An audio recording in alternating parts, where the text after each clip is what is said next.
विश्वमञ्चेतो गुरुः गुरुर्विश्वं न चान्योऽस्ति तस्मै श्री गुरवे नमः तस्मै श्री गुरवे नमः। ओम नमो समदेव गुरु श्री साईनाथाय नमः। नमो श्री गुरुदेव दत्तात्रेयाय नमः। नमो श्री समदेव भरद्वाजाय नमः। नमो श्री अवधूतदेव सीताराम बाबा संस्कृत नमो श्री रामचंद्रमूर्ति गुरु परब्रह्मणे नमः। जन्मोत्सव तल्लनिकर नमस्कार श्री गुरुदेव नमस्कार శ్రద్ధాభక్తులతో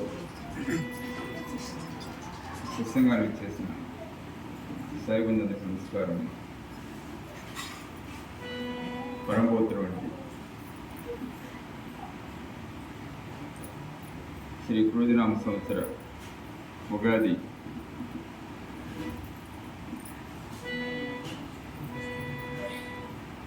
మొదలుకొని అనంత రామసప్తాహ కార్యక్రమంలో భాగంగా 4వ రోజు పూర్తిగా వస్తుంది.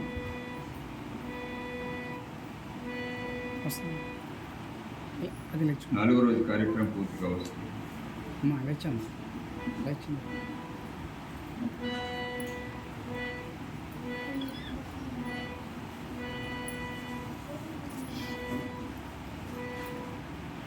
ఈ నూతన సంవత్సరం 9 రోజులు అఖండ భగవన్నామ స్వరంతో పుణ్యం చేసుకోవడం ఎంతో అదృష్టంగా భావం చేయొచ్చు.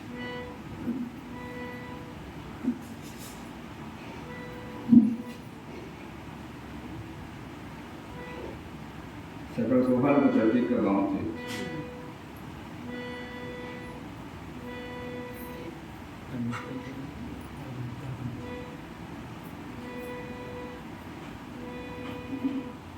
ఇంతగా సద్వినియోగం చేసుకొని ఏముంటుంది?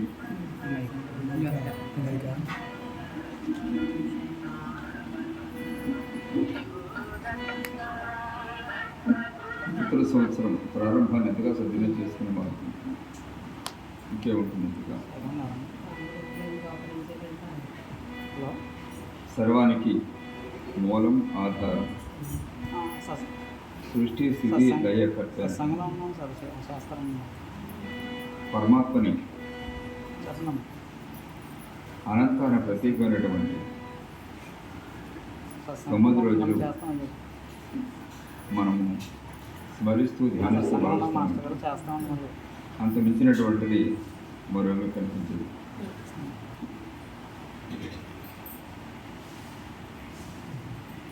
తొమ్మిది అన్నది అనంతాన ప్రతీక కదా.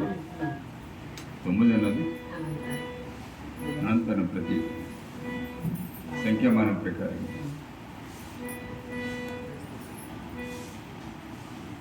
రాముడు అవతరణ 9 రోజులు అవతరించడం కూడా విశేషం అనమాట. ఆయనకు ఆయనే సాటి. సకల వేద శాస్త్రాల సారం పరిపూర్ణ పరబ్రహ్మ స్వరూపం ఇచ్చేది. ఆత్మారాముడు అన్నారు పెద్దలు. ఆత్మారాముడు అన్నారు. ఆత్మీయుడు రాముడు అన్ని జీవుల్లో చైతన్య స్వరూపంగా ఈ ఆత్మ చైతన్యం అవుతుందో అది రాముడు అని చెప్పారు.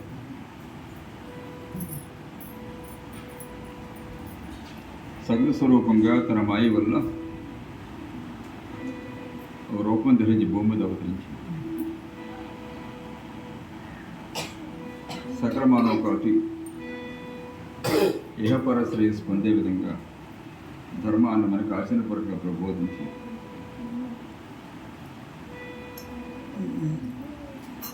మరి ఆ రామ కథామృతం ఆచంద్రార్థం నిలిచే విధంగా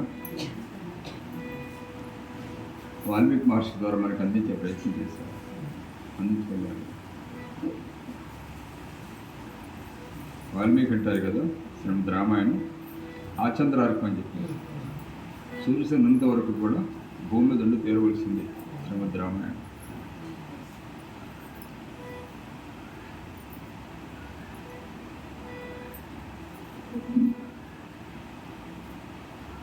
శ్రీమద్ రామాయణం ఎవరు తెలుసుకుని ఉంటారు, దాన్ని ఉదయం చేసుకుని ఉంటారు, వాళ్ళ జన్మ ధన్యమైనట్టు.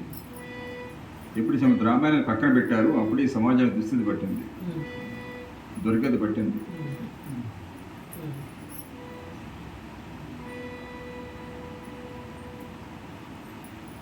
పూర్వం అక్షరజ్ఞానం లేకపోయినా ప్రతి ఒక్కరూ రామాయణం తెలిసి ఉండేవారు, అక్షరజ్ఞానం లేకపోయినా. ఇప్పుడు అందరూ చదువుకునే వాళ్ళే, కానీ ఎవరికి రామాయణం అక్కర్లేదు, వినరు, దాంతో పని లేదు వాళ్ళు.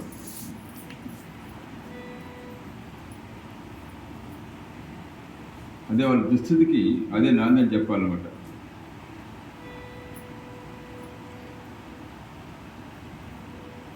ఇప్పుడు తండ్రికి తెలియదు, తల్లికి తెలియదు రామాయణం అంటే, బిడ్డకి అని చెప్తారు.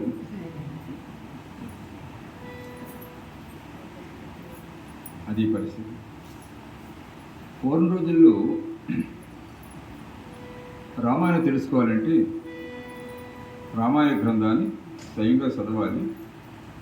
ఎవరైనా లేకపోతే మహాత్ములు వచ్చినప్పుడు ఏ భాగవతారు అంటే వారి గురువులు వచ్చి లేకపోతే హరికథాసులు వచ్చి చక్కగా వాళ్ళు ఏ రామాలయం దగ్గర ఏ శివాలయం దగ్గర ప్రతిరోజు 2 గంటల పాటు చక్కగా చెప్తుండేవారు. రామాయణం చెప్తుంటే అందరికి 8 లోపల భోజనం చేసి వెళ్ళి దాదాపు 8 గంటల నుంచి 11 గంటలు 11-12 గంటల వరకు కూడా చక్కగా చెప్పేవారు, చక్కగా ఆలకించేవారు. అందరూ కూడా అందరూ ధర్మ సూక్ష్మం తెలిసి ఉండేవారు.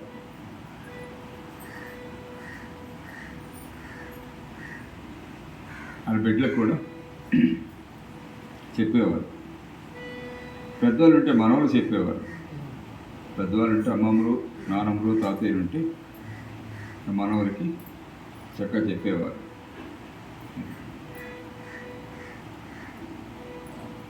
ఇప్పుడు అమ్మమ్మలకి నానమ్మకి తెలియదు, తల్లికి తండ్రికి తెలియదు. అసలు అమ్మమ్మ, నానమ్మలు, తాతయ్యలు వాసనే కిట్టదు ఇప్పుడు జనాలకి, చాలామందికి. కొంతమంది ఉంటారు పెద్దవాళ్ళు, అక్కడక్కడ సంస్కారాలు ఉంటారు, మొత్తం లేకపోలేదు కానీ ఉంటారు, చాలా తక్కువ.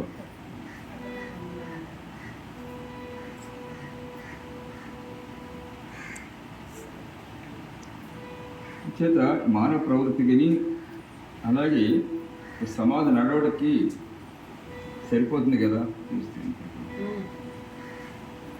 మానవ ప్రవృత్తి సమాజ నడవడికి సరిపోతుంది అంతా కూడా చూసినట్టు. చేత బిడ్డలకు అన్నం గొప్ప కాదు, వాళ్ళని యాంత్రికంగా చదివించేసి కోట సంపాదించినంత మాత్రాన గొప్ప కాదు. ఎవరైతే ఆ బిడ్డలను సంస్కారవంతులుగా తయారు చేస్తారో, సుమృతి సంపన్నులుగా తయారు చేస్తారో అది గొప్ప. చేదంటే వాడి జీవితం ముందు వాడికి ఉపయోగపడాలి, తల్లిదండ్రులు ఉపయోగపడాలి, సమాజం ఉపయోగపడాలి. అప్పుడే జన్మకు అర్థం పరమార్థం ఉంది. ఆ బిడ్డ వాడి జీవితం వాడికి ఉపయోగపడాలి.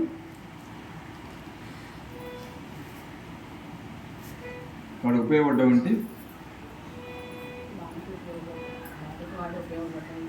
వాడికి ఉపయోగపడ్డం అంటే కేవలం కోటి సంపాదించిన ఒకటైనా ఉపయోగపడ్డం అంటే ధనం ఉండాలి బతికడానికి, కానీ అది ఒకటే ప్రధానం కాదు కదా. 80 లక్షల దేవుడు ఉత్కృష్టమైన జనం మానవ జన్మ అని చెప్పారు.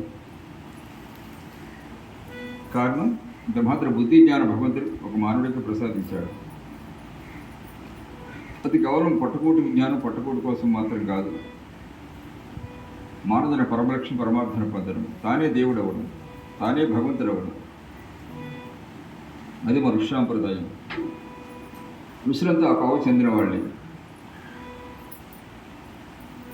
ఋష్యంతాన్ని కూడా ఆ విధంగానే వాళ్ళు తయారు చేసేవారు.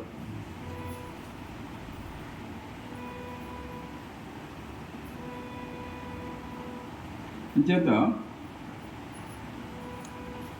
మనం భౌతిక విజ్ఞానంతో పాటుగా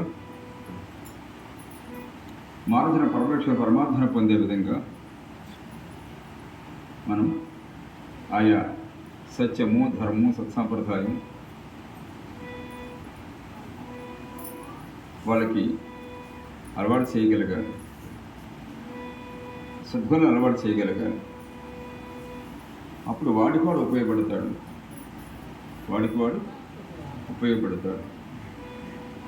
తల్లిదండ్రులకు ఉపయోగపడతాడు, అలాగే సమాజానికి ఉపయోగపడతాడు. అటువంటి సంతానం అందించినటువంటి తల్లిదండ్రులు అది మన ఋషాంప్రదాయం. మన ఋషులకు కూడా సంతానం ఉన్నారు. వ్యాసభగవానికి బిడ్డున్నాడు, శుకుడు, మహాయోగి, సుఖ బ్రహ్మ అన్నారు. సుఖ బ్రహ్మ అంటే తానే పరమాత్మ అయ్యేవాడు, సుఖ బ్రహ్మ. ఏమండి, అలాగే జమదగ్ని మహర్షికి పుత్రుడు ఉన్నాడు. ఎవరు? పరశురాముడు.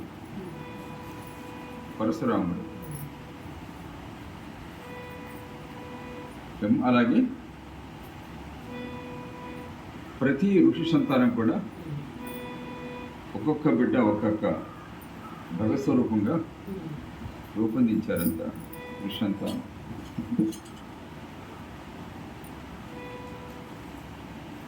ఆ ఋషి సంతానం చెందిన వాళ్ళు మనంతా కూడా అవే గోత్రనామాలుగా మనం చెప్పుకుంటున్నాం. గోత్రనామాలు చెప్పుకుంటున్నాము.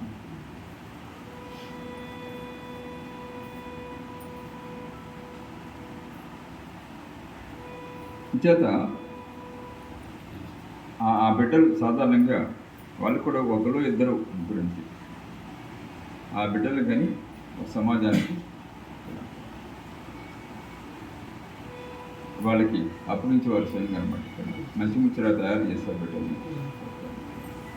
గొప్ప జ్ఞానిగా రూపొందించి సమాజానికి అందించే ప్రయత్నం చేసేవారు.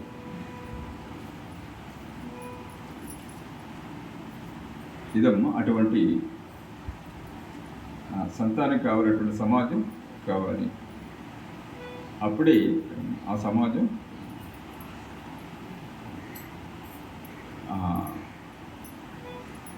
అన్ని రంగాల్లో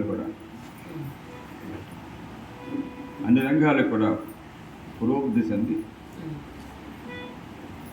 మానవుని పరమలక్ష్యమైన పరమార్థాన్ని చేకూర్చే విధంగా రూపొందగలుగుతుంది ఋషి సంతానం, సమాజ సౌందర్యం.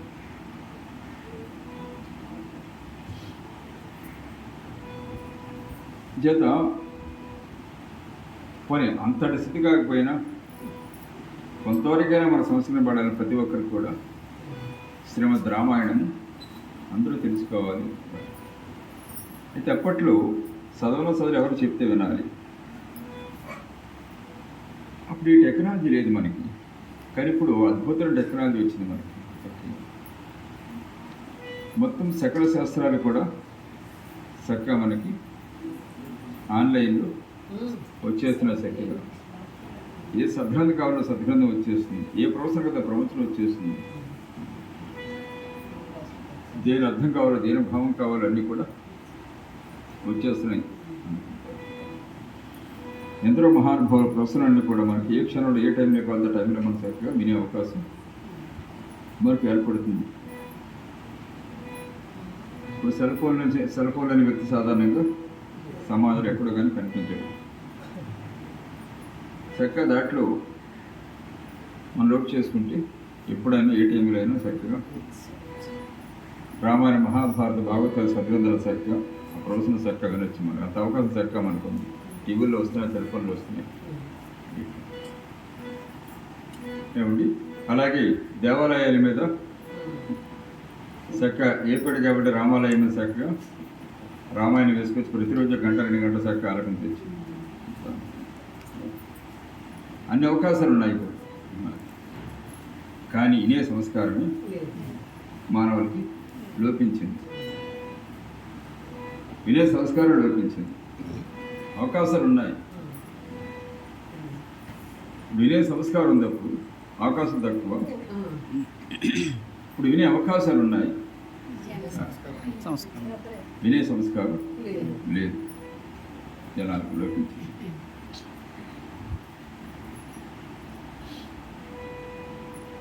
ఇచ్చేది ఒకటే దీన్ని సరి చేసుకుంటేనే ఈ జన్మకు అర్థం పరమాత్మ ఉంటుంది కాబట్టి అందుకోసమే పరమాత్మ మహాత్ములుగా భూమి అవతరిస్తూ తిరిగి శాస్త్రాల సారాన్ని, అలాగే భగవన్నామ యొక్క గొప్పతనాన్ని, సత్సంగతి గొప్పతనాన్ని తెలియజేస్తూ ఉద్ధరించే ప్రయత్నం చేస్తున్నాడు పరమాత్మ. కానీ అంటే మహనీయులను ఆశ్రయించి ప్రయాణం చేసేవాళ్ళు అక్కడక్కడ ఏదో 100 కూడా ఈనాడు అరుదనమాట. స్వయంగా మానవ జన్మ ఎత్తి పొందవలసింది 4 చెప్పారు. 4 సాధించవచ్చినాయి. మొట్టమొదటి సాధించవలసిన ధర్మం సాధించమన్నారు. ధర్మబద్ధంగా ధన సంపాదన, ధర్మబద్ధంగా కోరికలు నెరవేర్చుకోవడం, ఇదే మనకి మోక్షానికి మార్గాన్ని చూపిస్తుంది. ధర్మాంత కామమోక్షాలు. పుట్టగానే ప్రతి బిడ్డ కూడా నేర్చుకోవాల్సిన ముందు ధర్మం. అంచేత ఈ భౌతిక విద్యతో పాటుగా ప్రధానంగా ధర్మ ప్రబోధం చేసేవారు మన గురుకులాల్లో పూర్వంతా. పాశ్చాత్యం ప్రబలిపోయిన తర్వాత ఇది సర్వనాశనం చేశారు ఈ గురుకులాలు. ఇప్పుడు పేరు గురుకులాలు, కానీ ఇప్పుడు అక్కడ గురువు ఉండడు, ఏమండి, అలాగే బోధం ఉండదు. అక్కడ పేరుకి మాత్రమే గురుకులాలు ఉంటాయి అని చెప్పి చెప్పుకున్న పేరుకున్న మంది ఇప్పుడు కూడా పేర్లు ఉంటాయి, గురుకుల పాఠశాల అని చెప్పేసి. అక్కడ ఏదైనా గురువులు ఉండరు, అక్కడ జ్ఞానం ఉండదు అంతే. కూడా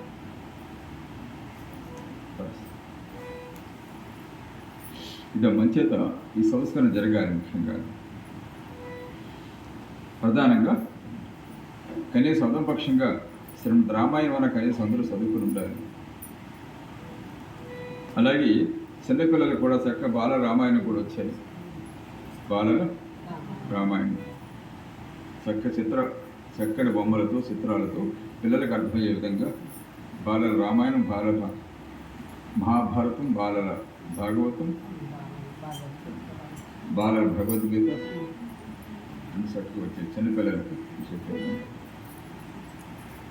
అలాగే భగవద్గీత కూడా చక్కగా ప్రతి ఒక్కరూ ఎవరింట్లో వాళ్ళు ఎవరి సెల్ ఫోన్ వాళ్ళు నేర్చుకునే విధంగా కొంతమంది సాఫ్ట్వేర్తో గరగరిగీతను రూపొందించడానికి ఆయన సాఫ్ట్వేర్ ఉద్యోగస్తులు వచ్చి నాకు తీసుకొచ్చి ఇచ్చాడు. పాపం ఆయన సాఫ్ట్వేర్ ఉద్యోగస్తులు వచ్చి హైదరాబాద్ నుంచి వచ్చి నేను ఎలా తయారు చేసిన మాస్టర్ చక్క అని చెప్పేసి అంటే ఇంటింటికి గీత, గరగర గీత, ఇంటింటికి గీత చక్కగా దాంట్లో నేర్పుతున్నాడు, భావం చెప్తున్నాడు. అంటే అలాగే చక్క ఎగతాడిగా చదువుతున్నారు. నేర్చుకున్న వారికి చక్కగా ఒక్కొక్క పదం చక్కగా వాళ్ళకి అవగాహన అయ్యే విధంగా చక్కగా నేర్పుతున్నారు. అన్ని రకాలుగా కూడా దాంట్లో అందించే ప్రయత్నం చేశారు. ఎన్నో సౌకర్యాలు వచ్చాయి. మనం నేర్చుకోవాలనుకున్నట్టు అది తెలుసుకోవాలన్నటువంటి ఆసక్తి ఉండాలి మనసుకి, ఆ ఉత్సుకత ఉండాలి. ఇదమ్మా ఇది ప్రతి ఒక్కరికి కూడా. ఇప్పుడు మనము ఊరికే రామనామం మాత్రం స్మరించడం కాదు, రామాయణం గురించి కూడా తెలుసుకునే ప్రయత్నం చేయాలి. దాని గురించి తెలుసుకుని రామాయణం స్మరిస్తే అద్భుత ఫలితం వస్తుంది.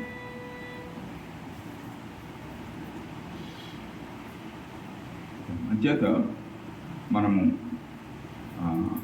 భగవన్నామం స్మరించడం పుణ్యం వస్తుంది అనుకుంటే దాంతోపాటు జ్ఞానం కూడా తెలుసుకోవాలి. బాబా చెప్పారు కదా, పుణ్యము జ్ఞానం అంటే మీ బాండాగా నింపుకోమని చెప్తారు. సరే అమ్మా, దాంట్లో భాగంగా మరి ఆదివారం సత్సంగంలో భాగంగా భగవాన్ సాయి మాస్టర్ యొక్క ప్రవచనాలు మనం వివరించుకుంటూ దాంట్లో భాగంగా మనం తిరుమల గురించి వివరించుకోవడం జరుగుతుంది. గుణాలు 3 కదా ప్రధానంగా: సత్వగుణం, రజోగుణం, తమోగుణం. గుణాలు. సత్వగుణం అంటే దైవగుణం. సత్తు అంటే దైవం కదా, దైవగుణం, దైవ సంపద. దైవగుణం అంటే కేవలం వాడు భావాలన్నీ కూడా ఇంచోపు లోకల్ అనే కోసం ప్రయత్నం కూడా సకల జీవుల శ్రేయస్సు కోసం ఆలోచిస్తారు. ఇప్పుడు కూడా చక్క సుస్థిరమైన తత్వజ్ఞానం కలిగి ఉంటాడు. జాలి, దయ, కరుణ, ప్రేమ, అనుజ, క్షమ కలిగి ఉంటాడు. చక్కగా ఇంద్రియ నిగ్రహం కలిగి ఉంటాడు. మనోనిగ్రహం కలిగి ఉంటాడు. డాంగ్ మాటలు చెప్పడు. ఏమండి? అలాగే ఇతరుల్ని విమర్శించడు. ఏమండి? అలాగే తన శ్రేయస్సుగా ఇతరుల శ్రేయస్సు ఇప్పుడు కూడా ఆలోచిస్తుంటాడు. ఇప్పుడు కూడా సకల శ్రేయస్సే ఇప్పుడు ఆలోచిస్తుంటాడు. ఇక్కడ దాదాపు 16-18 గుణాలు మనకి గీతలో పరమాత్మ స్వయంగా మనకి అందించారు. స్వయంగా భగవద్గీతలో అందించారు. సత్వగుణం సకల జీవ శ్రేయస్సు కోసం ఇప్పుడు కృషి చేస్తుంటాడు. తమోగుణం, రజోగుణం గురించి ఏం చెప్పారు ఇక్కడ? రజోగుణం అంటే కోరికల పుట్ట.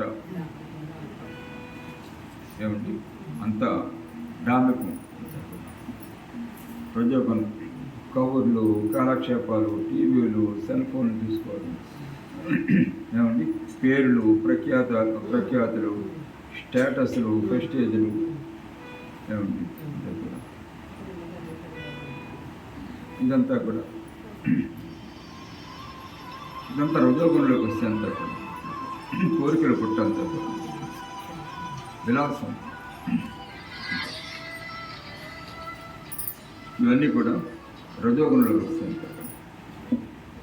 ఇక తమోగుణం అంతా కూడా పంతాలు, పట్టింపులు. ఏమండి? వినాశకరమైనటువంటి భావాలు ఉంటాయి అన్నమాట. కక్షలు, కావ్యసాలు, తాను నాశనం పడలే, తాను ఎలా ముందు ఇతరులు నాశనం అయిపోవాలి. అదే బాగుంటారు కదా, రేపు ఒకనాడు చనిపోయేవాడు కూడా వారితో నాశనం ప్రయత్నం చేస్తుంటారు. వాళ్ళ విషయంలో చేయగలిసింది ఏముందంటారు సాయినాడు. చేయగలిగింది ఏముంటుందంటారు. రేపు ఒకనాడు సాగుపోయేవాడు కూడా ఎవరితో నాశనం ప్రయత్నం చేస్తారట. తమోగుణ ప్రధానం అంటారు. వాడు ఏం చేస్తాడంటే తాను ఏదో శక్తిని పొందేయాలి, ఇతరులని మాని చేయాలి. నన్ను చూసి అందరూ దడదళ్ళు ఆడేయాలి. అందరూ కూడా ఉంటుంది.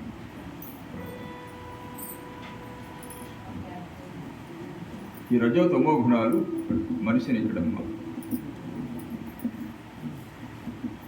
సర్వనాశనం చేస్తాయంత. ఇవి అనేక కర్మల కారణం, అనేక జన్మల కారణం. ఇవి వినాశకర పరిస్థితి తీసేది ఇవే ముఖ్యంగా. చేత మనిషి ప్రధానంగా చేయవలసి యజ్ఞం, దానం, తపస్సు, కర్మలు. నిత్యంలో మనం చేసే ఆయా కర్మకాండాలు ఉంటారు. యజ్ఞ, దాన, తప కర్మలు ఉన్నాయి 4. ప్రతి ఒక్కరూ చేయాలి.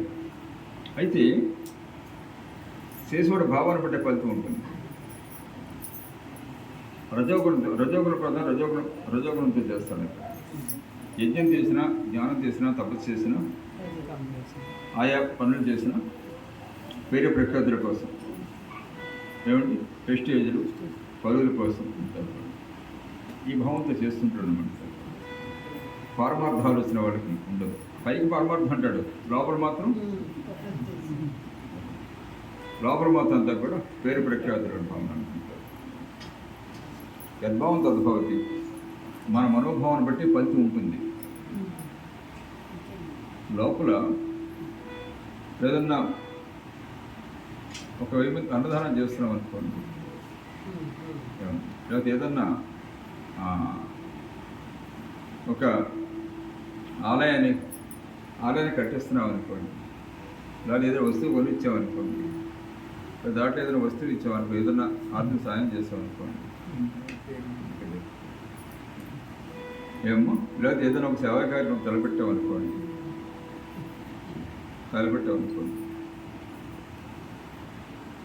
అప్పుడు సాధారణంగా రజోగుణ ప్రధానుడు ఏం చేస్తాడు?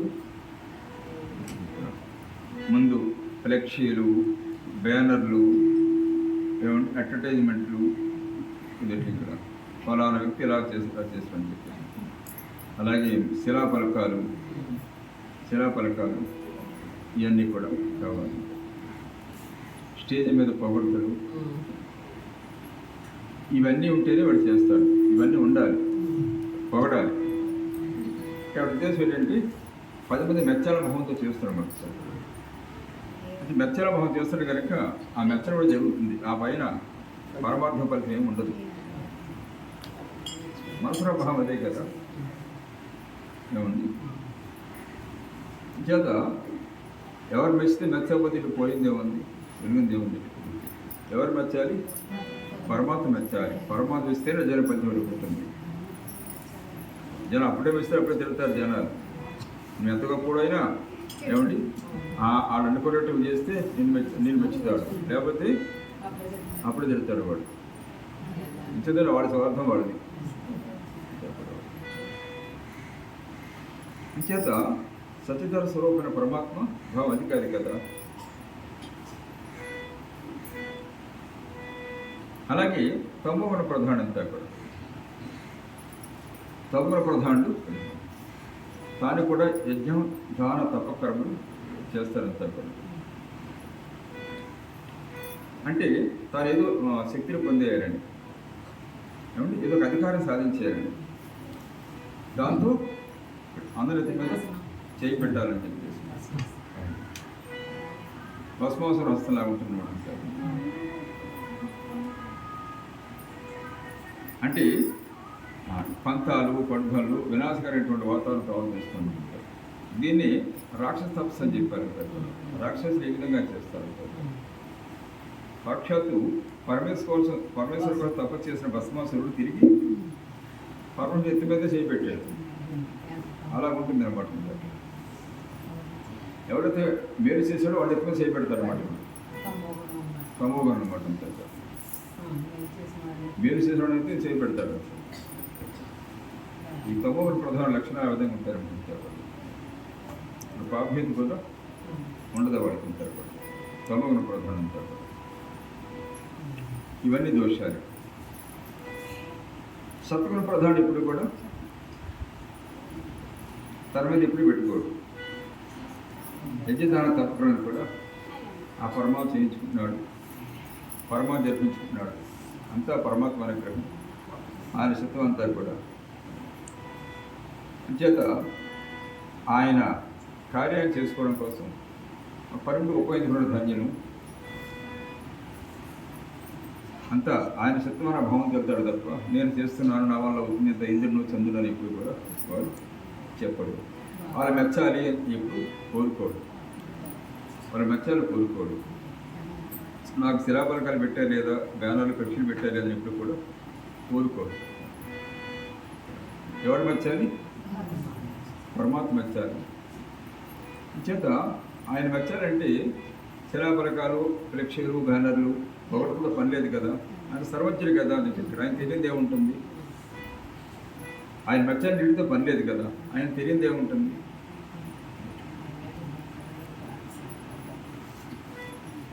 అంచేత దిట్టకరి ఇలా మౌత్తులో చెప్పాలి. దిట్టక పలానా ఆయన 200 ఇచ్చాడు కనుక మొదలెట్టు ఇలా చెప్పాలి. అది నా పేరు చదవలేదు, ఎంత చదవలేదు, నా పేరు జబరాడు వచ్చేస్తున్నాడు.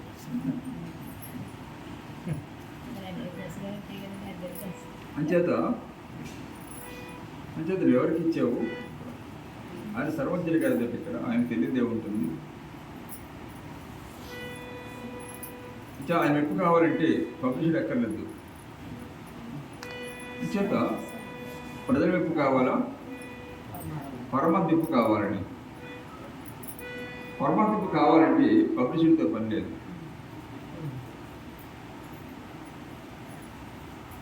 ప్రజలకు పరమాత్మ అక్కర్లేదు అనుకుంటే పబ్లిసిటీ కావాలి. అంచేత పబ్లిక్ ప్రజలు ఇక్కడ చెప్పుకుంటే పోయింది చెప్పకపోతే ఒలుగు పోందే ఉంది నీకు అంచేతంట అన్ని అనుగ్రహించేది ఒక రాజ్యం లేకుండా ఇది జరగదు.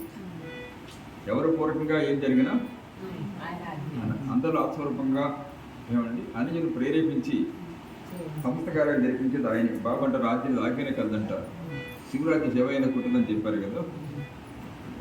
కానీ అన్నిజను ఆత్మరూపం ఉన్నది పరమాత్మ కనుక ఎవరిని ఏ టైంకి ఎవరిని ఎలా ప్రేరేపించి ఎవరి చేత ఏం చేయాలని చేయించాలని ఆయన చిత్త ప్రకారం జరుగుతుంది స్వయంగా. అంటే అదే ఆయన మెప్పు కావాలనుకుంటే దీంతో మనకి పని లేదు. అంటే సత్వప్రభావం ఇప్పుడు ఎలా ఉంటాడంటే కదా ఇప్పుడు పరమాత్మ నిష్కామ కర్మ కోరిక ఉండదు. యజ్ఞం చేస్తాడు, దానం చేస్తాడు, తపస్సు చేస్తాడు, కర్మ చేస్తాడు, కానీ కోరిక ఏమి ఉండదు. బాహ్య కోరికలేమి ఉండవు. అంచేత నిశ్చిత నిండుకొండలాగా ఉంటాడు. వాళ్ళకి ఏ బాధ ఉండదు. అంచేత మనం ఏదో కోరుకున్నప్పుడు జరగకపోతే అశాంతి, బాధ, ద్వేషం, క్రోధంలో వచ్చేస్తుంది. ఎలా జరిగినప్పుడు అనుకోవడం జరిగింది. ఇక్కడ చేసుకుంటూ పోవడం అంతే.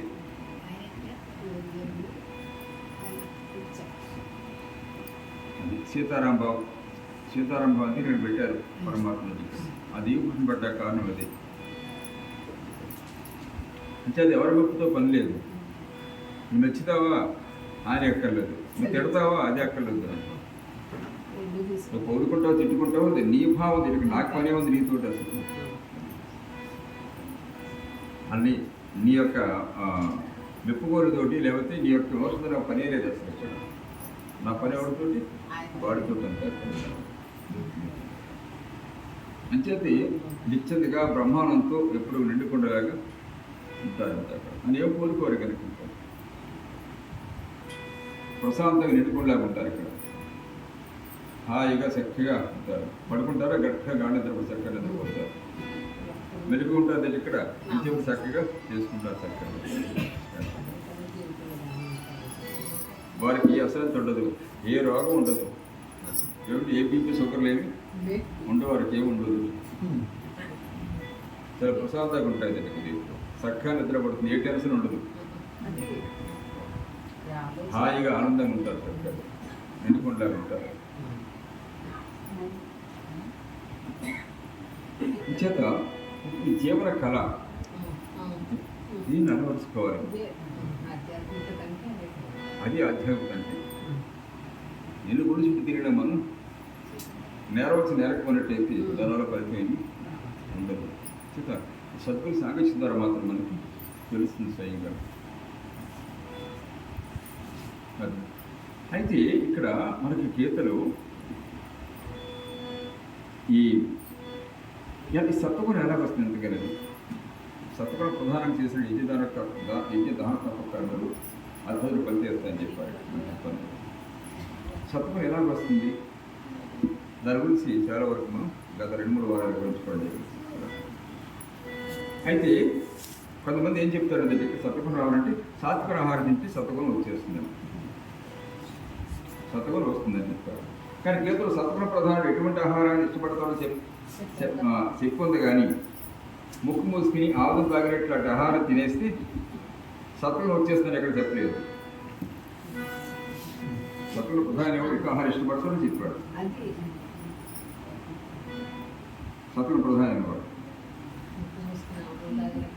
తింటేది మాత్రం నా సత్వగుణం వచ్చేస్తుంది ఎక్కడ చెప్పలేదు. అటు ఆహారం సత్వగుణ ప్రధాని ఇష్టపడతాడని మాత్రం చెప్పాడు. మరి సత్వగుణం ఎట్లా కలుగుతుంది, ఎలా వస్తుంది అంటే ఇక మార్గం లేకుండా పోయిందనమాట. అసలు విషయాలు చెప్పకుండానే వెళ్ళాడు కృష్ణుడు అంటారు. అసలు విషయాలు చెప్పకుండానే కృష్ణుడు వెళ్ళాడు. ఆయన యజ్ఞము, దానము, తపస్సు, కర్మలు సేవించిందని చెప్పాడు. పెట్టుకొని చేయవచ్చింది ఎవరో మానవాకి వెళ్ళేది. సత్వగుణం, రజోగుణం, తమో గుణాలు సత్వగుణ ప్రధానంగానే చెయ్యి పొందుతామని చెప్పాడు. సత్వగుణం ప్రధానంగా చెయ్యి, ఈ కర్మలన్నీ మంచి ఫలితం పొందామని చెప్పాడు. ఇంకా ఆయన ఏం చెప్పినట్లు సత్వగుణ ప్రధానంగా ఎదురు దాంట్లో కర్మలు చేయమని చెప్పాడు. ఆయన సత్వగుణంగా లేకపోతే సత్వగుణం ఎలాగ వస్తుంది చెప్పారు కదా. ఇంతకుముందు ఒక ఉదాహరణ చెప్పుకున్నాము. చెప్తారు కదా, ఒకడు రోగాల రోజులతో బాధపడుతున్నాడు. ఒక రోగానికి మందు తీసుకుంటే తగ్గి మరో రోగం వస్తుంది. చివరికి అతడు చాలా ఇసిగిపోయాడు. ఇంకా ఆ పరిస్థితుల్లో ఒక స్నేహితుడు కనిపించి, ఎందుకురా వాళ్ళ దగ్గర ఏ దగ్గర తిరుగుతావు, ఈ చోట తిరుగుతావు, నా దగ్గర ఒకసారి రా, నేను మంచి సలహా ఇస్తాను, నీకు ఉపాయం చెప్తాను, దాంతో తగ్గిపోతుంది నీకు అని చెప్పాడట. అప్పుడు వీడు అన్నాడట, ఏమిటి ఇంతమంది డాక్టర్లు ఏమి చేయలేకపోయారు, నువ్వు చేసేది ఏమిటన్నాడు. ఇంతమంది డాక్టర్ దగ్గర ఎవరు ఏం చేయలేకపోయారు, నువ్వేం చెప్తారా అన్నాడు. నీకెందుకు నా దగ్గర చెప్తారు కదా అన్నాడు ఆ స్నేహితుడు. సరే అని చెప్పేవాడు ఆ స్నేహితుడి దగ్గరికి వెళ్తే అతను అన్నాడట, ఏముందిరా సరైన మంది తీసుకో, అదే తగ్గిపోతున్నాడట. సరైన మంది తీసుకో తగ్గిపోతుంది చెప్పాడు. ఆ సరైన మంది ఏంటో తెలియదు కదా ఇప్పుడు అసలు సమస్య అది. సరైన మంది తీసుకోమని చెప్పడమే వీడి సలహా అంతే, కానీ అసలైనది మంది ఏమిటో చెప్పడం కాదు. అది అసలు మంది చెప్పడం కాదు, సరైన మంది తీసుకొని చెప్పడం తింటారు. అదేవిధంగా భగవద్గీత ఇంత కష్టపడి చదివితే అందులో చెప్పింది ఏమిటి, రజోగుణం తమో గుణాలను తొలగించుకొని సత్వగుణాన్ని పొంది యజ్ఞదానం తపకర్మలు చేసి ధరించు అని చెప్పి ఉంది. కానీ సత్వగుణం ఎలా పొందాలో మాత్రం చెప్పలేదు, దైవ సంపద ఎలా పొందాలని చెప్పలేదు. ఈ ప్రశ్న నా దగ్గర చాలా సంవత్సరాలు ఉందంటారు మాస్టర్ గారు. ఆయన మహానుభావుడు జ్ఞాని కనుక, అంటే అది పొంది తపన ఉంది కనుక చాలాసార్లు ప్రశ్న ఉండిపోయింది. ఎందరో పండితులు ప్రశ్నించాడు ఆయన. ఎవరైనా భగవద్గీత తెలుసు అన్న వాళ్ళు వస్తే ఈ ప్రశ్న అడిగేవారు అట్లా. అయితే ఒంటరిగా ఉన్నప్పుడు మాత్రం అడిగేవాడు అంటున్నాను. ఆయన ఒంటరి ఉన్నప్పుడు అడిగేవాడు, ఆయన అందరూ అడిగేవారు కాదు. ఇంకేదంటే మళ్ళీ అక్కడ ప్రెస్టేజ్ వస్తుంది కదా, వాళ్ళు దెబ్బతిన్న మళ్ళీ ఇక్కడ. ఎందుకంటే అది నేను చెప్పలేకపోయినా అహంకారం వస్తుందని చెప్పేసి. ఎందుకంటే నేను గెలవాలని కానీ వాడు గెలవాలని కానీ వాడు తెలియదని నాకు కావాల్సింది నిరూపించాడు కాదు. వాడు తెలియదని నాకు కావలసినది నిరూపించడం కాదు. జవాబు వాళ్ళకి తెలిసి చెబుతున్నారా లేక తెలియకుండానే చెబుతున్నారా, అసలు అందులో ఏదైనా సత్యం ఉందా లేదా అనే అన్వేషణలో నేను ఎప్పుడు ఉన్నాను. ఆయనకు సత్యం కావాలి, అంతేగాని ఈయనకు కూడా ఆయన ఇది కాదు కావాల్సింది, సత్యం కావాలంటే సత్యాన్ని ఎప్పుడు అలా ఉంటుంది. అందుకని అందులో విషయం తెలియడం నాకు ముఖ్యం, కానీ వాడికి ఎంత తెలుసు వీడికి ఎంత తెలుసు అన్నది కాదు నాకు కావాల్సింది మాస్టర్ గారు. కానీ వాళ్ళు తెలుసుకోకుండానే మాట్లాడుతున్నారని మాత్రం నాకు అర్థమైంది. అసలు వాస్తవం తెలుసుకొని మాట్లాడిన విషయం అర్థమైంది. ఆ ప్రశ్న సమాధానం పడకుండా చాలా సంవత్సరాల నా దగ్గర ఉందంటారు. సమాధానం పడలేదు ప్రశ్న, చాలా సమయం ఉండిపోయింది. చివరకు మహానుభావుడైన సాయి దయ వలన ఆయన పాదస్పర్శ వలన నాకు తెలిసింది. చివరికి మహానుభావుడైన సాయినాథుడి దయ వల్ల బాబా పాదస్పర్శ వలన భరత మహారాజు తెలిసింది. ఈ సత్యం తెలిసింది. మళ్ళీ మనం మొదటి విషయానికి వచ్చాము. ఎక్కడైతే మొదలు పెట్టామో అక్కడికే వచ్చాము.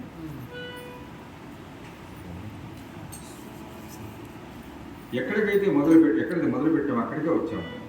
సాయి చరిత్రలో నారచంద్రకర్ ఆయన వాడు ఒకరోజు బాబా పాదాల వద్ద కూర్చొని బాబా పాదాలు పడుతున్నాడు. పాదాలు పడుతున్నాడు నారచంద్రకర్ గారు పాదాలు కూర్చొని. ఎవరికైనా మనసులో చెడ్డతనం వస్తే బాబా తిట్టేవారు. సర్వజ్ఞుడు కదా, అదే రోజులు ఆయన ఉండేవారు కనుక ఎవరికి మనసులో ఏ ఆలోచన వస్తుందో అంత స్పష్టం తెలుసుకునేవారు కనుక వెంటనే తిట్టేవారు, కొట్టేవారు కూడా. మనసు తొంటరి కదా, మనసు తొంటరి కదా, ఏ ఆలోచనతో చెప్పలేము, ఎప్పుడు ఏ వికారం వస్తుందో చెప్పలేము. అటువంటి వస్తే తిట్టేవారు, కొట్టేవారు కూడా. అంటే తనకు చెడుతలు పోస్తే బాబా తిడతారేమో, కొడతారేమో, గొప్పగా బతుకుతున్నవాడిని, సమాజంలో గొప్ప బతుకుతున్నవాడిని కనుక నలుగురిలో పరువు పోతుందేమోనని భయపడి అలాంటి ఆలోచనలు తన మనసులోకి రాకుండా ఉండేందుకు భగవద్గీత శ్లోకాలు వలుస్తున్నాడు ఆయన. గెలుసాగా వలుస్తున్నాడు ఆయన. ఆ అతను వల్లిస్తుంటే చాలాసేపు ఊరుకున్నారు బాబా, ఏం పట్టించుకోలేదు, ఊరుకున్నారు. సరే ఒక శ్లోకం దగ్గర వచ్చేసరికి ఏమిట్రా వలుస్తున్నావు అన్నారంట బాబా. మానసందరికరకు ఆయన ఒక భావం ఉండేది. బాబా పకీరు కదా, ఏమండి ఆయన భగవద్గీత ఏం తెలుసు అన్న భావం అనమాట. ఆయన భగవద్గీత ఏం తెలుసు తెలియదనుకుని ఇది భగవద్గీత శ్లోకాలని బాబా అన్నాడు. భగవద్గీత శ్లోకాలని బాబా అన్నాడు అనమాట. మీకు తెలియదే అన్నాడు భావంతో. సకల వేదశాస్త్రాల సకల వేద పురుషుడైనటువంటి ఆ దేవ పురుషునికి తెలియదు దేవుడు ప్రపంచంలో అన్ని మతల ఆధ్యాత్మిక సాంప్రదాయాల సారవంతం సంపন্ন చేసినటువంటి మహాదేవ పురుషుడు, స్వయంగా వేద పురుషుడు. ఏమో వేదంలో ఎక్కడే మరిసిపోయినా కూడా అందించే స్థితి ఆయనకు ఉంది. అందరూ భగవద్గీతలో శ్లోకం అయితే పైకి చదివి నాకు చెప్పొచ్చు కదా అన్నారు బాబు. అంత భగవద్ శ్లోకం పైకి చదివి నాకు చెప్పొచ్చు కదా అన్నారు బాబు. ఇప్పుడు ఆనందచంద్రకరు ఆ శ్లోకాన్ని ఆ టైంకి బాబా అడిగిన టైంకి ఏ శ్లోకం ఆ శ్లోకాన్ని పైకి చదివించాడు. అది తదుపరి పనికిరాదైన పరిప్రశ్నేన సేవయ ఉపదీక్షితే జ్ఞానం జ్ఞానస్తత్వదర్శన అనే శ్లోకాన్ని చదివాడు. ఇప్పుడు బాబా దాని అర్థం ఏంటి చెప్పుకొని అడిగారట బాబా. పరమాత్మత్వాన్ని ఎవరైతే దర్శించారో, పరమాత్మ ఎవరైతే దర్శించారో, పరమాత్మ ఎవరు దర్శించారో అటువంటి జ్ఞానుల వద్దకు వెళ్ళి వాళ్ళ సాష్ట నమస్కారం చేసి వారికి సేవ చేసి అలాగే వారిని జ్ఞానం పట్ల ఆసక్తితో, జిజ్ఞాసతో, తపనతో వారిని ప్రశ్నించి నీ సందేహం తీరేదాకా అడిగితే వాళ్ళు నీకు జ్ఞానాన్ని ఉపదేశిస్తారు అని దాని అర్థం చెప్పాడు.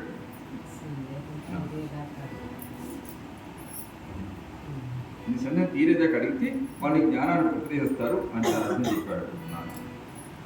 ఇప్పుడు బాబా అతన్ని ఒక ప్రశ్న వేశారట. అతడు శంకర, రామానుజ, మధ్వ భాష్యాలను క్షుణ్ణంగా చదివినవాడు. శంకర భగవద్గీత శంకరాచార్య భాషను చదివాడు, రామానుజాచార్య భాషను చదివాడు, మధ్వాచార్య భాషను చదివాడు. నేను క్షుణ్ణంగా చదివాడు అయిపోయాడు. అటువంటి అతడు బాబా ఒక ప్రశ్న వేసరికి సమాధానం చెప్పలేకపోయి చదువుకోవడమే కాదు, ఇరిక్కిపోయాడు. నాకంతే తెలుసు అన్నాడు. నాకంతే తెలుసు అన్నాడు.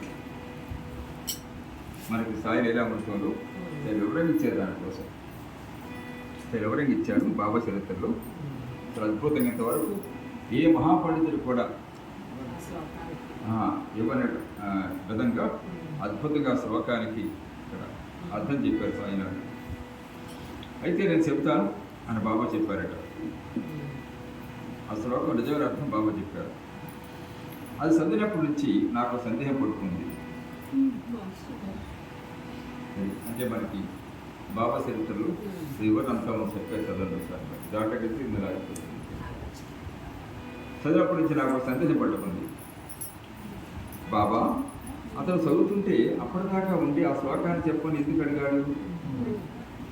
సరాసరిగా చదువుకున్నాడు కదా, ఆ శ్లోకం దగ్గర వచ్చేసరికి ఎందుకు అడిగాడు సాయినాథ్?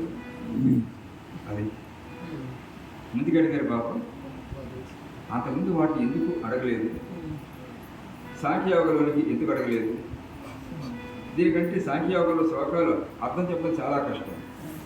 ఎందుకంటే తలాతోక లేకుండా మాట్లాడినట్టు ఉంటాయి కృష్ణ మాటలు. అందరూ కృష్ణుడు అర్జునుడితో చెప్తారు, నువ్వు వీళ్ళని చంపేది ఎలా అని బాధపడుతున్నావు. నిజంగా వీళ్ళంతా సరిపోతారని నువ్వు నమ్ముతున్నట్లయితే చచ్చిన ప్రతివాడు పుట్టక తప్పదు. కాబట్టి ఇందులో ఏడవడానికి ఏముంది అంటాడు. చాలా చిత్రంగా ఉంటుంది అంతా కూడా. పైగా వీళ్ళందరూ నువ్వుగా నేనే చెప్తానంటాడు. అంటే అది లోతైన జ్ఞానం ఉన్నవారు తప్ప సామాన్యుడికి అర్థం కాదు వాళ్ళకి. అట్లాగాక శరీరం కాదు, ఆత్మ అంటావా? ఆత్మ సరిపోయేది కాదు, పుట్టేది కూడా కాదు. ఆత్మ సరిపోయేది కాదు, పుట్టేది కాదు ఆత్మ. ఏడవడానికి ఏముంది అన్నాడు. దీంట్లో ఏడవడానికి ఏముంది అన్నాడు. మనకు అర్థమవుతుందో? ఎక్కుతుందా మరి? అయితే ఇది పుడుతూ సస్తూ ఉండేదే, పుడుతూ సస్తూ ఉండేదా లేక సాగకుండా పుట్టకుండా ఉండేదా? అయితే సార్ అది పుడుతూ సస్తూ ఉండేదా సాగకుండా పుట్టకుండా ఉండేదా? ఆ సంగతి చెప్పలేదు. అట్లా అనుకుంటే అట్లా ఇట్లా అనుకుంటే ఎట్లా అని చెప్పాడు. ఇటువంటి కష్టమైన శ్లోకాన్ని దాటి వచ్చి అంత కష్టమైన శ్లోకంలో దాటి వచ్చేసి ఏమిటి టీక తెలిస్తే అర్థం తెలిసిపోయే ఈ శ్లోకాన్ని పట్టుకుని చెప్పాడు. సింపుల్గా అర్థం తెలిసిపోయే శ్లోకాన్ని పట్టుకుని చెప్పాడు. దీని అంతరార్థం ఏమిటి అన్న సందేహం నాకు పుట్టుకుంది. చాలా కాలం తర్వాత ఎందుకు చెప్పారో అర్థమైంది. మాస్టర్ గారి పట్టుకున్న సందేహం చెప్పాడు. చాలా కాలం అర్థమైందంటే ఎందుకు చెప్పారు శ్లోకం. నానా చేస్తున్న పనికి ఆ శ్లోకం సమాధానం. నాన్న చేస్తున్న పనికి ఆ శ్లోకం సమాధానం అంటారు. ఈ విశ్వమంతా తన రూపమేనని నిరూపించిన సాయినాథుడంతటి గురువును పట్టుకున్న అతడు ఎంతటి పుణ్యము పట్టుకున్నాడు. ఈ విశ్వమంతా కూడా ఈ విశ్వమంతా తన రూపాన్ని నిరూపించిన సాయినాథుడంతటి గురువును పట్టుకున్నాడని ఎంతటి పుణ్యం. దేవతలందరి రూపాల్లో ఆయా భక్తులకు ఎవరైతే దర్శనమిచ్చారో దేవతలందరి రూపాల్లో ఆయా భక్తులకు ఎవరైతే దర్శనమిచ్చారో అన్ని జీవులు తన రూపమేనని వచ్చిపోయే భక్తులందరికీ ఎవరైతే అనుభవించారో ఈ విశ్వంలో ఎక్కడ ఎప్పుడు ఏమి జరుగుతున్నదో అనుక్షణం తనకు తెలుస్తుందని ఎవరైతే నిరూపించారో ఎవరికైతే పురాణం ఉచ్ఛ్వాస నిశ్వాసము ఎవరికి వేదాలు ఉచ్ఛ్వాస నిశ్వాసాలు అంతటి మహనీయుని ఆశ్రయించాడు నాన్న. అంతటి మహనీయుని ఆశ్రయించాడు నాన్న. అయితే శ్రీకృష్ణ భగవద్గీత చెప్పినట్టు తద్విద్య పరిప్రాతైన శ్లోకంలో చెప్పిన ఒక దానిని శ్రీ సాయి మహాత్ముని పట్టుకోవడం ఒక్కటే చేశాడు నాన్న. అంటే తత్వజ్ఞానం అంటే పూర్వజ్ఞానం అయినటువంటి మహాత్ముని ఆశ్రయించమని చెప్పి చేశాడు నాన్న. శ్రీకృష్ణుడు అందులో 3 పనులు చేయమని చెప్పాడు. ఏదంటే ఆ శ్లోకం 3 పనులు చేయమని చెప్పాడు. మహాత్ములకు శరణాగతి చెంది సంపూర్ణ శరణాగతి చెంది అలాగే సేవ చేయి పరిపూర్ణ చేయి అని చెప్పాడు. శరణాగతి పొందడం అంటే ఏమిటి, సేవ చేయడం అంటే ఏమిటి, పరిపూర్ణ చేయడం అంటే ఏమిటి, దానిలో ఆశ్రయించడం అనే ఒక పని చేశాడు. అతను దానిలో ఆశ్రయ పని ఒకటి చేశాడు. కానీ ఎలా వినియోగించుకోవాలో మాత్రం అతనికి తెలియలేదు. అటు జ్ఞానం ఆశ్రయించడానికి పని చేసేటప్పుడు ఎలా వినియోగించుకోవాలో తెలియలేదు. భగవద్గీతను బాబా నలుగురులు తిడితే పరుగు పోకుండా అడ్డం పెట్టుకునేందుకు వాడుకుంటున్నాడు. అది భగవద్గీత అంటే మనలో వర్ష ఏమి రికార్డు వస్తే బాబా కానీ చెప్తే వారు పరుగు పోతుందని చెప్పేసి అలా భగవద్ శ్లోకాలు అడ్డు పెట్టుకున్నాడు. అతను భగవద్గీతను ఉపయోగించుకోవాల్సిన విధానం అది కాదు కదా. నిందాస్థితులను శీతోష్ణాలను సమానంగా తీసుకోవాల్సిందని చెప్పిన భగవద్గీత ఉంది. నిందాస్థితుల్ని నిందల్ని పొగట్టల్ని ఏమంటే అలాగే శీతలాన్ని ఉష్ణాన్ని కూడా సమానంగా తీసుకోవాల్సిందే అని చెప్పిన భగవద్గీతను నలుగురిలో బాబా చెబితే తన పరువు పోతుందేమోలని అడ్డం పెట్టుకోవడం ఎంత ఘోరం. అందుకని బాబా నీ దుప్పదగా ఎలాగో ఆశ్రయించడం అనే ఒక పని చేశావు. సేవ చేయడం పరిపూర్ణ చేయడం కూడా ఎలాగో తెలుసుకోరా అని చెప్పడానికి ఆ శ్లోకం వచ్చేదాకా ఆగి ఆ శ్లోకార్థం అడిగారు బాబా. చేసావు అది సేవ చేయడం అంటే ఏంటో, సేవ చేయడం అంటే ఏమిటి అనేది ప్రశ్న పరిపూర్ణ చేయడం అంటే ఏమిటి ఎలాగో తెలుసుకోరా అని చెప్పడానికి ఆ శ్లోకం వచ్చేదాకా ఆగి ఆ శ్లోకార్థాన్ని అడిగారు. అంటే బాబా అంతర సద్గురు చెంత చేయవలసినది కూడని ఆలోచన, చేయవలసింది కూడని ఆలోచనలు, కూడని పనులు కాదు, కూడని పనులు కాదు. బ్రహ్మజ్ఞానం కోసం ప్రయత్నించాలి, బ్రహ్మజ్ఞానం కోసం ప్రయత్నించాలి. నిండు సభలో వస్త్రాపహరణం జరుగుతున్నప్పుడు ద్రౌపది తానుగా ప్రయత్నించినప్పుడు ఏమైంది? విఫలమైంది. తన తాను రక్షించుకున్న ప్రయత్నం విఫలమైంది. కానీ ఆ పరమాత్మను తలుసుకొని ఆయనపై భారం వేసినప్పుడు రక్షణ లభించింది.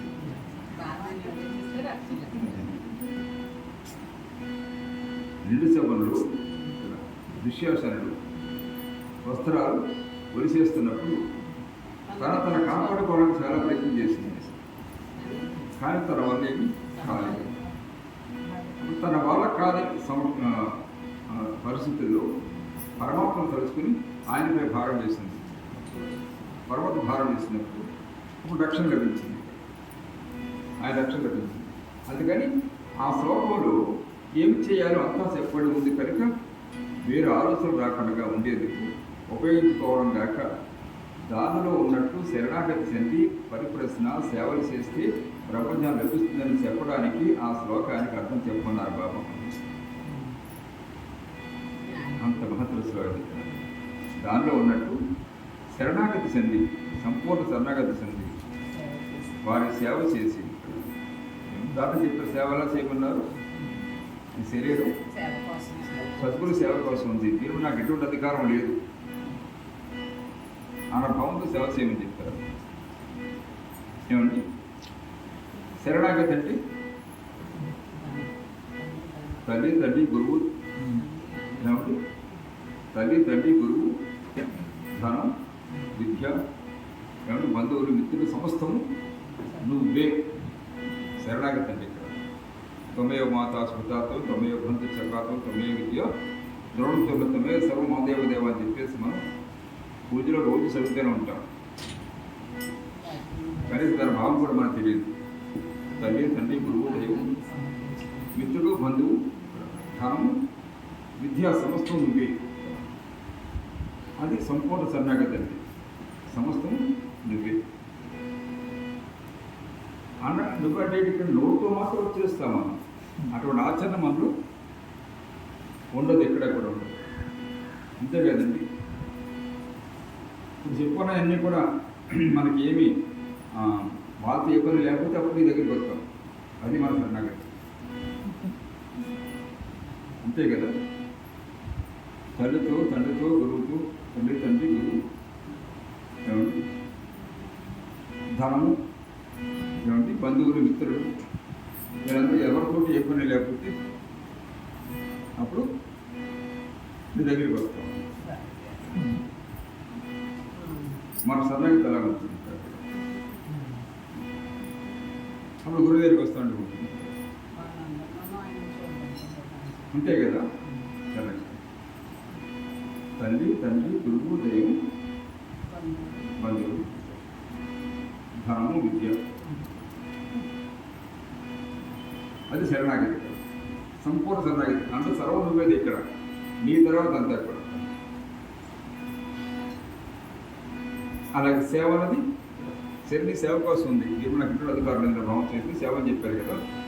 పరిప్రశ్న అంతే ఇక్కడ. ప్రశ్న పరిప్రశ్న, ప్రశ్న పరిప్రశ్న. ప్రశ్న అంటే వారి వ్యవహారం మాత్రం అడిగేది. పరిప్రశ్న అంటే జిజ్ఞాసతో, తపనతో, ఆసక్తితో ఇక్కడ తెలిసి అడిగి తెలుసుకోవడం కోసం తహతాలాడుతూ అడిగి తెలుసుకునే ప్రయత్నం చేయడం. అది పరిప్రశ్న. కాబట్టి మనకి లీలామర్దశ ఎవరైనా చెప్పారు. అలా చేస్తే బ్రహ్మజ్ఞానం లభిస్తుందని చెప్పడానికి ఆ శ్లోకానికి అర్థం చెప్పన్నారు బాబు. అతడు చెప్పలేదు కనుక తాను ఎవరించి ఏమి చేయాలో ఎలా చేయాలో చెప్పడానికి ఆ శ్లోకానికి అర్థం చెప్పమన్నారని నాకు తెలిసింది. ఏం చేయాలి ఎలా చేయాలి చెప్పడానికి ఆ శ్లోకం అర్థం చెప్పమని చెప్పి నాకు తెలిసింది. ఇంకొంచెం లోతుగా ఆలోచిస్తే అసలు గీత ఎలా పుట్టిందో ఆ శ్లోకంలో ఉన్నదని తెలుస్తుంది. భగవద్గీత ఎలా పుట్టిందో కూడా శ్లోకంలో ఉంది. సో ఉందని తెలిసింది. పరమతత్వాన్ని తన లోపల బయట అంతటా చూస్తూ ఉన్న సాక్షాత్ పరమాత్మ స్వరూపమే ఆయన కృష్ణుడిని శరణ పొందాడు అర్జునుడు. ఇదమ్మా ఇది కొంచెం రోజులు ఆలోచిస్తే అసలు గీత ఎలా పుట్టిందో ఆ శ్లోకంలో ఉన్నదని తెలుస్తుంది. పరమతత్వాన్ని తన లోపల బయట అంతటా చూస్తూ ఉన్న సాక్షాత్ పరమస్వరూపమే ఆయన కృష్ణుణ్ణి శరణ పొందాడు అర్జునుడు. ఏది ధర్మము ఏది అధర్మమో తెలియక కొట్టుముట్టుకున్నాను. దయచేసి వివరించని పరిప్రశ్న చేయడం ప్రారంభించాడు. పరిప్రశ్న చేస్తేనే భగవంతుడు తెలిసింది. ఏ ధర్మం ఏది అధర్మం నాకు తెలియట్లేదు, కొట్టుముట్టాడుతున్నాను. దయచేసి నాకు వివరించి అని చెప్పేసి పరిప్రశ్న చేయడం ప్రారంభించాడు. నిజంగా కోరాడు కనుక నిజంగా కోరాడు. ఒకసారి అలా చెప్పి అప్పుడు కృష్ణుడు బోధన ప్రారంభించాడు. ఇక్కడ అంటే తత్వజ్ఞాని అయిన శ్రీకృష్ణుని అర్జునుడు ఆశ్రయించాడు. పరిపూర్ణ జ్ఞాని అయినటువంటి కృష్ణుడిని అర్జునుడు ఆశ్రయించాడు. పరిప్రశ్న చేశాడు. జ్ఞానకు తహతహలాడుతూ ప్రశ్నించాడు. ఆ తప్పన ఉన్నవాడికి శ్రద్ధ లేకపోతే జ్ఞానం ఉన్నారు కదా. శ్రద్ధ గల వాడికి జ్ఞానోదయం అవుతుంది. పరిప్రశ్న శ్రద్ధ గలవాడు ఎప్పుడు అలాగా ప్రశ్నిస్తూ ఉంటాడు. అంతమానం ప్రశ్నిస్తూ ఉంటాడు. అంతమానం ఎందుకంటే ఏదో సందేహం ఉంది. ఇక్కడ సందేహం ఉంది కాకపోతే మనశ్శాంతి ఉండదు. అని ప్రశ్నిస్తుంటాడు. మళ్ళీ దాన్ని అర్థం తెలుసుకుంటాడు, భావం తెలుసుకుంటాడు, మరీ ప్రశ్నిస్తాడు. చెప్పి ఇక్కడ దానికి ఇప్పుడు కూడా క్లియర్ అయిపోతున్నారు పూర్తిగా. వాడు పరిప్రశ్న చేసేవాడు అంటే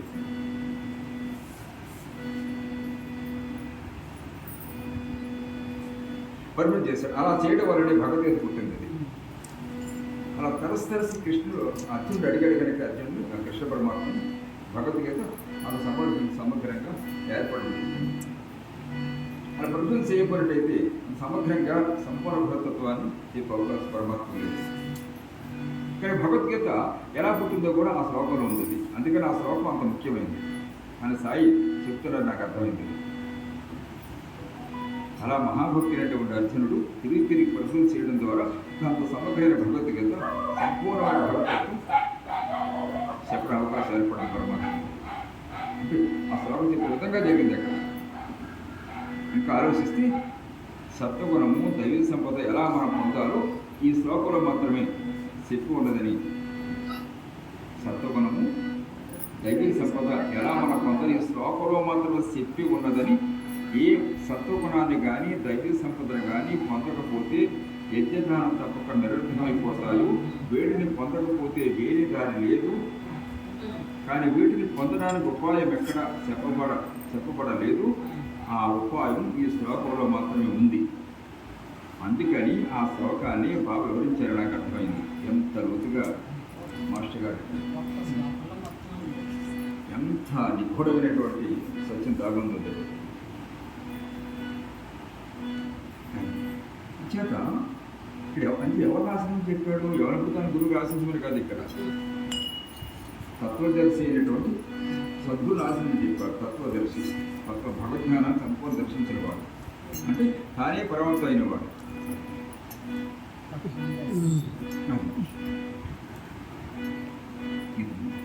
ఈ సత్వగుణాన్ని కానీ దైవ సంపదను కానీ పొందకపోతే యజ్ఞదానకరం నిరర్థకమైపోతాయో, వీటిని పొందకపోతే వేరే దారి లేదు. కానీ వీటిని పొందడానికి ఉపాయం ఎక్కడ చెప్పడలేదు. ఆ ఉపాయం ఈ శ్లోకంలో మాత్రం ఉంది. అందుకని ఆ శ్లోకాన్ని బాబు వివరించారని నాకు అర్థమైంది. ఇన్ని నిగూఢమైనటువంటి సత్యార్థాన్ని దర్శించారు. అంటే సర్వశాస్త్ర సారమైన భగవద్గీత మనం ధరించడానికి కావలసిందంతా చెప్పింది. సర్వశాస్త్ర సారమైన భగవద్గీత మనం ధరించడానికి కావాల్సిందంతా చెప్పింది. కానీ సక్రమంగా అర్థం చేసుకుని ఆచరించాలంటే మనకుగా సాధ్యపడదని అర్థమవుతుంది. దాన్ని సక్రంగా అర్థం చేసుకుని ఆచరించాలంటే మనంతా మనగా సాధ్యపడదని అర్థమవుతుంది. ఎందుకు సాధ్యపడదో మళ్ళీ ఒకసారి క్లుప్తంగా చెప్పుకుందాం. ఎందుకు సాధ్యపడదో చెప్తారు. మానవుడు యజ్ఞము దానము తపస్సు కర్మలను 4 కూడా విడవకుండా ఆచరిస్తూ ఉండవలసిందేనని గీతలో శ్రీకృష్ణుడు చెప్పాడు. అని ఎవరు వదలలేదు. ఏ గుణం ఉన్నా చేయవలసింది వాటిని ఆచరిస్తూ ఉండడం చేత మానవుడు తానున్న స్థాయి కంటే కిందకు దిగజారకుండగా వాడు ఆశ్రయిస్తూ ఉండడం ద్వారా యజమాని తప్పక ఆశ్రయిస్తూ ఉండడం ద్వారా వాడు ఏ గుణానికి కూడా తానున్న స్థాయి కంటే కిందకు దిగజారకుండగా ఉండగలుగుతాడని సూచించారు. కానీ ఆయన మానేస్తే నేను సత్వగుణం సాధించలేకపోతున్నాను కదా, నాకు అనవసరం అనుకుంటే మరింత పాతాలని దిగజారే పరిస్థితి ఏర్పడుతుంది. అయితే వీటిని ఆచరించేవారు ఎటువంటి శ్రద్ధతో వాటిని ఆచరిస్తారు కూడా కృష్ణుడు ఉద్ధరించాడు. సత్వగుణ ప్రధానంగా దైవ సంపత్తో వాటిని ఆచరించేవాడు సరైనటువంటి ఫలితాన్ని పొందుతారని, అలాగే రజోగుణ తమోగుణ ప్రధానంగా ఆచరించేవాళ్ళు సరైన ఫలితాన్ని ఎలా పొందలేరు కూడా శ్రద్ధాత్రయ భాగంలో భగవద్గీత స్పష్టంగా చెప్పాడు కృష్ణ పరమాత్మ. పురాణాల్లో కూడా దీనికి ఉదాహరణలు కనిపిస్తాయి.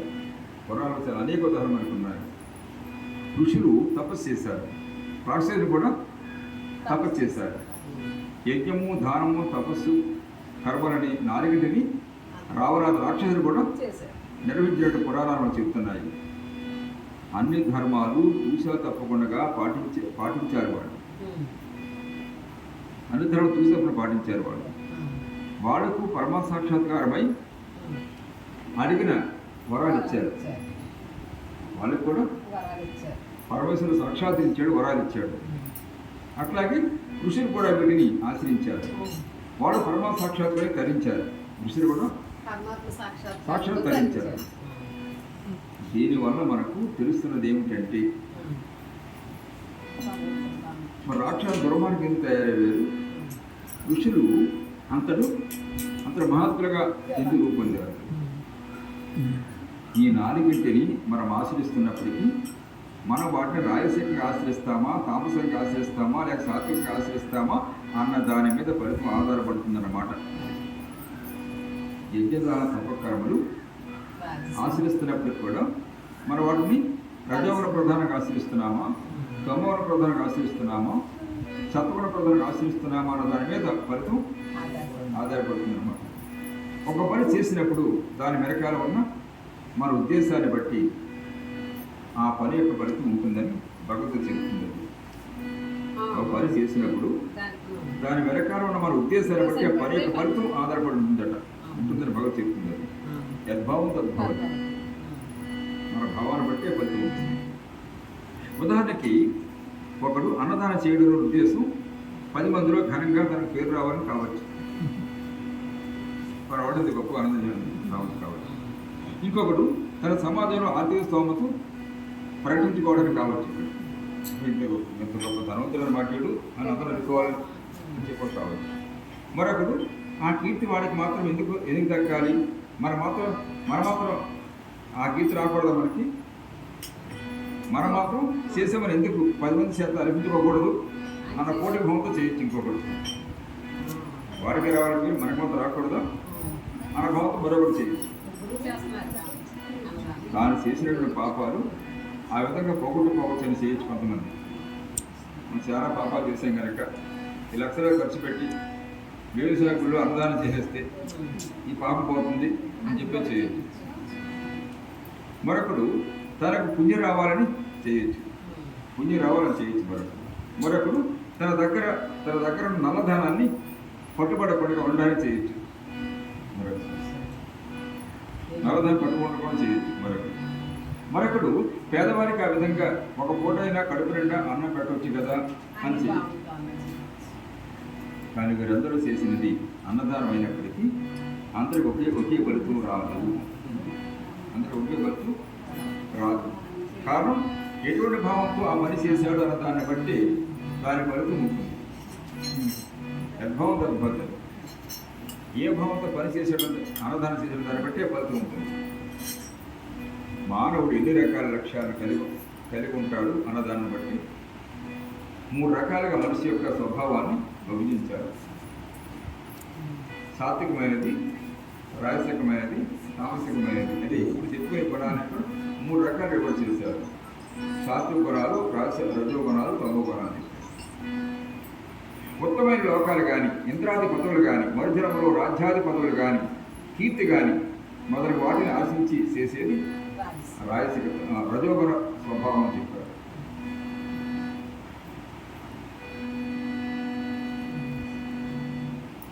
ఉత్తమైన లోకాలు కానీ ఉత్తమ లోకాలకు వెళ్ళాలి, ఇలా స్వర్గానికి వెళ్ళాలని, ఇంద్రాది పదవులు పొందాలని, ఇంద్ర పదవి పొందాలని, మొదలు గొప్ప రాజు అయ్యి మహారాజుగా పదవులు పొందాలని, గొప్ప కీర్తి పొందాలని, కానీ వాడు ఆశించేసేది రజోగుణ స్వభావం చెప్పారు.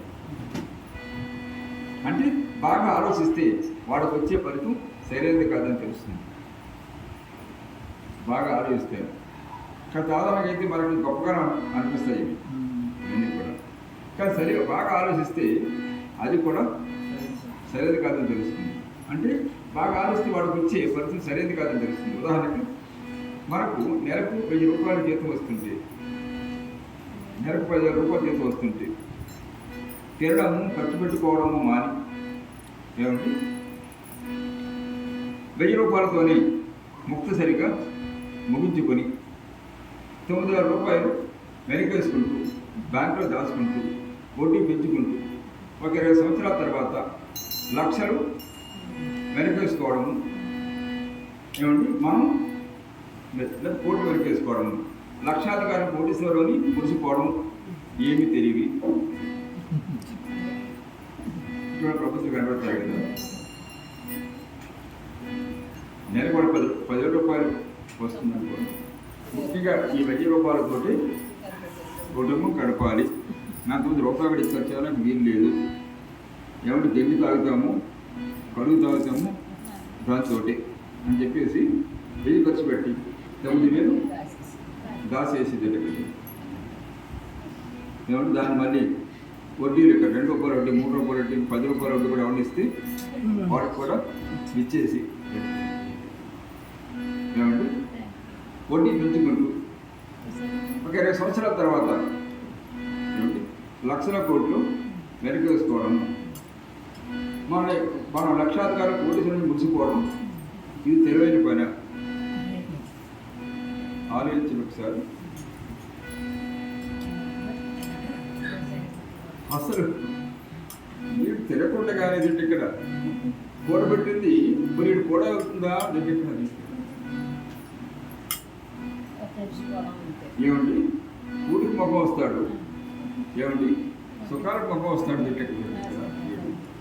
ఇదంతా కూడబెడతాడు. ఇలాగే శరీరం తిండిదైనా కనుక ఇలాగే ఏదో రోగాలు వచ్చేస్తూ ఉంటాయి. ఏమో చివరికి వీడి పొద్దు అధోగత పాలైపోతుంది, ఈ సంపాదించి ఎవడ పాలు అవుతుంది. ఏమండి ఆ కొడుకు పాలు లేకపోతే అల్లుడు పాలు, ఇంకోటి పాలు అవుతుంది అనమాట. వీడికి కడుపు గీతం లేదు, ఒక ఏ పుణ్యకార్యం చేయలేదు, ఏ పరమాత్మ లేదు ఇవి చెప్పి ఇక్కడ. ఇది తెలివైన పని, ఇది చేసే పని. అటువంటి వాళ్ళు ఉన్నారు ఇక్కడ, చాలా మంది సమాజం ఉంటారు, మురిసిపోతుంటారు వాడు నేను కనుక అని చెప్పేసి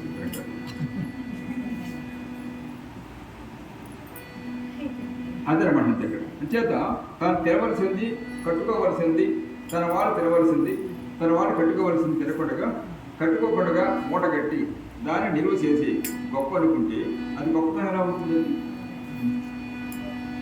వాడి పట్ట శ్రమకు పొందే ఫలితానికి తేడా లేదు.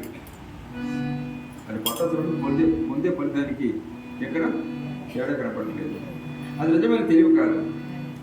తెలివి ఎవరిదంటే నెలలో ఒక గింజలు నాటి కంకడి గింజలు తీసుకునేవాడిది, నెలలో గింజలు నాటి కంకడి గింజలు తీసుకునేవాడిది. అదే నేలలో గింజలు నాటి కంకడి గింజలు తీసుకునేవాడు తెలివి. ఏమండి నాటిందేమో ఒక విత్తనం, తీసుకున్నదేమో కంకడి విత్తనాలు. అది పెరగడం అంటే అది తెలివంటే.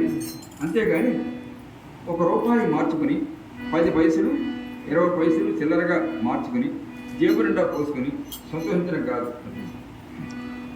తెలివంటే.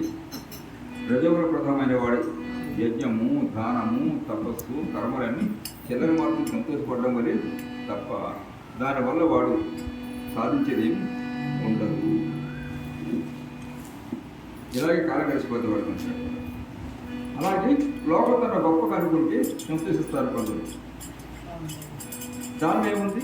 లోకమంతా అనుకున్నంత మాత్రాన వాడు ఆయుధాన్ని 1 గంట సేపు ఏమన్నా ఎవరికి జరుగుతుందో లోకంతో గొప్పగా పోయిన మాత్రం ఆ ఆయుష్యాల గంటతో పెరుగుతుందా? మరి ముసలాలకు వచ్చినప్పుడు ఒక క్షణం కూడా వృద్ధాప్యం ఆగుతుందా? ముసలి రాకుండా ఎవరో గంట ఆగుతుందా? ముసలాం రాకుండా కొన్ని సంవత్సరాలను ఆగుతాడు. వృద్ధాప్యం రాకుండా తల వెచ్చుకోకుండా పళ్ళు ఊడిపోకుండా ఎవరు ఆగుతాడు? ప్రజలు వెచ్చుకోవడం వల్ల అది జరగట్లేదు. సుఖదుఖాద రూపమైన కర్మలు అనుభవానికి వచ్చినప్పుడు ఎవరు అడ్డురారు? అది ఎవరు రోగం రాకుండా ఇలా ఏమైనా అడ్డుపడతారా? లేవండి, ఆ సంవత్సరం ఏమైనా అడ్డుపడతారా? లేవన్నా అయ్యేం జరగట్లేదు. బలిచక్రవర్తి ఎన్ని దానాలు చేసినా కానీ భగవంతుడు వచ్చి పాతాలను తొక్కేసే సమయంలో ఆయన ఒక్కటి అడ్డుపడలేదు. ఎన్ని దానాలు చేశాడు ఆయన? పరమాత్మ పాతాలను తొక్కాడు కదా, అయ్యేం అడ్డుపడలేదు ఆయనకి. అందుకని రజోగుణ ప్రధానంగా కర్మలు చేసి ఫలితం పొందేవాడు తెలియనివాడు కాదు. రజోగుణ ప్రధానంగా కర్మకు ఫలితం పొందే తెలియనివాడు కాదు. పసిపిల్ల వాడు అర్థం అనమాట. పసిపిల్ల వాడు అర్థం అనమాట. ఇక తమోగుణ ప్రధానుడు ఈ పసిపిల్లల్లో కూడా అది కుళ్ళిపోతు వాడు అని అర్థం అనమాట. పసిపిల్లల్లో కల్లో కుళ్ళిపోతు అర్థం అనమాట. నాకు మార్పులు రాకపోతే రాకపోయాయి, వాడికి మాత్రం రాకుండా ఉంటే చాలు అనిపిస్తున్నమాట. నేను బాగుపడపోయాను కానీ ఆడు మాత్రం బాగుపడకూడదు. అదే అందుకని తనకంటే పైకి వస్తుంటే ఎలాగోలా సాధించాలని, బాధపెట్టాలని, తను వ్యతిరేకించే వాళ్ళను నశింపజేయాలని, పదవి సంపాదించి అధికారం సంపాదించి అందరినీ తన పిడికిట్లో పెట్టుకోవాలని అనుకున్న దుష్ట సంకల్పమేమో తమోగుణం అనమాట. తమోగుణం రాక్షసులంతా ఆ విధంగానే తపస్సు చేశారు. ఆ విధంగా తపస్సు రాక్షసులంతా కూడా. అలాగే రజోగుణ కలవాడు తిండి గుడ్డ లేకుండా మూట కట్టుకుంటున్నాడు. అందుకని వీళ్ళిద్దరూ కూడా సరైన ఫలితం పొందిన వాళ్ళు కాదు, ఇరుసరి పొందిన కాదు. మా అమ్మగారు మరణించిన తర్వాత మా నాన్నగారి బంధువులంతా సలహా ఇచ్చారట. మాస్టర్ గారు తల్లిగారు 2 సంవత్సరాలు చనిపోయారు కదా, ఆ నాన్నగారి బంధువులకు సలహా ఇచ్చారట. మా అమ్మగారు నా చిన్నతనంలోనే కాలం చేశారు కదా మాస్టర్ గారు తల్లిగారు. అప్పుడు మేము 9 పిల్లలము. మా నాన్నగారి పెంచుకున్న తల్లిదండ్రుల నుంచి చాలా ఆస్తి వచ్చింది. మా నాన్నగారి ప్రతి తల్లిదండ్రులు చాలా ఆస్తి వచ్చింది. ఇప్పుడు బంధువులంతా మా నాన్నగారికి, ఏమయ్యా నువ్వు నడు వయసులో ఉన్నావు కనుక పిల్లలందరినీ తల ఒక బంధువుకి అప్పగించేసి, పిల్లలు నలుగురిని తల బంధువుకి అప్పచెప్పి ఏమంటే ఒక్కొక్కళ్ళ పేర కొంత ఆస్తి వేసి నువ్వు హాయిగా ఉండు అని చెప్పారు. సలహా చెప్పారు బంధువులంతా. అంటే ఆస్తి అందరికీ ఒక్కొక్కటి ఇచ్చి వాళ్ళకి కొంత ఆస్తి ఇచ్చి ఒక్కరు కదా తీసుకుపోతారండి. వీళ్ళతో నువ్వు ఎక్కడ వెళ్తావు అని సలహా ఇచ్చారు బంధువులంతా కూడా. దానికి ఆయన చెప్పినది ఒకటేనట, నేను వాళ్లకు ఇంతే కాదు ఇంతకు మించిన ఆస్తి ఇస్తే మాత్రం వాళ్ళు తెలివి తక్కువగా ప్రవర్తించి పాడు చేసుకునే నమ్మకం ఏమిటన్నారు. ఈ ఆస్తి కాదు, ఇంతకు మించి ఆస్తి ఇస్తే మాత్రం వాళ్ళు తెలివి తక్కువ ప్రవర్తించి పాడు చేసుకోవాలని నమ్మకం ఏమిటి అన్నారట. వాళ్ళంతా పాడు చేసుకుని గీతని పడితే అప్పుడు వాళ్ళ పరిస్థితి ఏమిటి అన్నారట. అందుకని వాళ్ళు పాడు చేసుకున్న పాడు కానటువంటి విద్యను వాళ్ళకి నేర్పించి వదిలిపెడితే, అందుకని వాళ్ళు పాడు చేసుకున్నారు కానీ పాడు కానటువంటి విద్యను అంటే జ్ఞానాన్ని వాళ్ళు పాడు కానటువంటి జ్ఞానాన్ని వాళ్ళకి నేర్పించి వదిలిపెడితే అప్పుడు వాళ్ళు చెడిపోకుండా ఉంటారని మాకు చదువు జ్ఞానం చెప్పించారు. ఎందుకంటే అది పాడు చేసుకుందామన్నా పాడవదు, ఖర్చు పెట్టిన కొద్దీ పెరుగుతూ ఉంటుంది, అది ఆ జ్ఞానం పెరుగుతూ ఉంటుంది.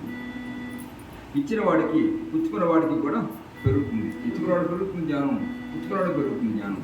అది ఆయన ధైర్యం తండ్రి గారు చెప్పింది. అందుకని అటువంటి ఆలోచన ఒక విత్తనం నాటి కంపు సంపాదించలాంటిది అనమాట. విత్తనం దాటి కంపు సంపాదించలాంటిది ఎన్నో నిద్ర వస్తాయి. అందుకని వివేకం పెంచుకొని సాత్విక భావాలు అలవరుచుకుంటే యజ్ఞ యాగాది కర్మలు సాత్విక భావంతో చేయగలుగుతాము. ఇంకా వివేకం పెంచుకోవాలి. ఏది సత్యం, ఏది అసత్యం, ఏది వాస్తవమో అని వివేకం పెంచుకొని సాత్విక భావాలు అలవరుచుకుంటే యజ్ఞయాగాది కర్మలు సాత్విక భావంతో చేయగలుగుతాం. అందుకని ఉత్తమమైన ఫలితాలు పొందగలుగుతాం. అది సాత్విక కర్మ అంటే. సాత్విక కర్మ అంటే అటువంటి భావంతో యజ్ఞాది కర్మలు చేయాలి. ఎటువంటి భావంతో యజ్ఞాది కర్మలు చేయాలి? సాత్విక భావం యజ్ఞాది కర్మలు చేయాలి. సత్వగుణ ప్రధాన యజ్ఞదాన కర్మలు చేసినప్పుడు అద్భుత ఫలితాలు వచ్చి కేవల శ్రేయస్సు కాదు, సాక్షాత్ పరమాత్మాన్ని పొందగల స్థాయికి అందరూ కూడా ఎదగలుగుతారని.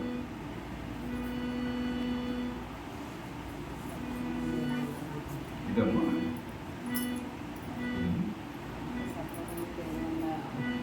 అది చివరికి వస్తుందంటే కూడా అంటే ఇదంతా మరి అవగాహన చెప్పారు.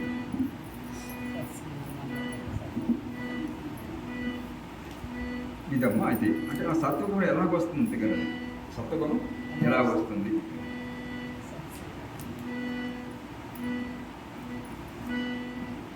సత్వగుణం సీతారాం భావాలు దాపుడు ఆయన చేయని సత్వగుణం ఎలా వచ్చింది? శివకుడు ఆయన చేయని సత్వగుణం ఎలా వచ్చింది?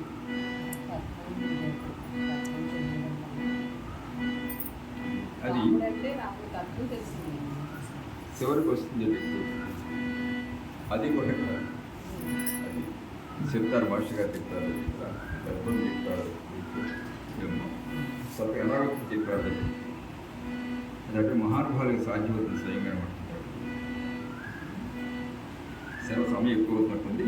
ఇప్పుడు సత్సంగంలో ఏమంటే దాని గురించి మరి యొక్క సమగ్రంగా రోజుగా అనేక తారకాలు చెప్పుకుంటూ ముందుకెళ్ళారు. చేత ఒకసారి అయ్యేది కదండి, దాదాపు 60 పేజీలను దాని ఎవరు ఉందనుకుంటారు. ఏమో ఇది సత్వగుణం ఎక్కడ ఎలా వస్తుందన్నది ఇంకా 2 వారాలను మనం దీన్ని ఆయా తారకాలతో మనం విశ్లేషణ పోతే తప్ప ఒక పొలికి వచ్చేది మాత్రం కాదు. ఒక మాట చెప్తే మనకు అర్థం కాదు. అనేక తారకాలతో మహాత్మాలు చెప్పుకుంటూ అవగాహన చేసుకుంటూ ముందుకు వెళ్తారు. విద్యాత మనకి ఒకటి ప్రధాన అదే భగవద్గీత చెప్పిన శ్లోకం. భగవద్గీత జ్ఞానయోగాలు 34 శ్లోకం, 14 శ్లోకాలు చెప్తున్నది. అన్నింటిలో దాంట్లో సంబంధం అన్నింటిలో అక్కడే ఉంది. మాకు అక్కడే గ్రహించారు. ఆ సత్యాన్ని సాయి పాదాల దగ్గర గ్రహించే ప్రయత్నం చేస్తారని చెప్తారు. సరే చివరికి వస్తుందంటే కూడా ఆసక్తి అయిన వారు ఆదివారం సత్సంగం చెప్తున్నాం కనుక జిజ్ఞాస ఉంటే దీన్ని పూర్తిగా అడిగే ప్రయత్నం చేస్తారు. ఎక్కడ సరిపడతారు సమయం ఎక్కువ అవుతుంది. ఇంకా మన వారి సేవ కలుగుతుంది. సరే అమ్మ, సత్వగుణ ప్రధానం సత్వగుణం ఏ విధంగా వస్తున్న విషయాలు మరింత వచ్చి వారికి చెప్పిన ప్రయత్నం చేస్తున్నాం. సాయి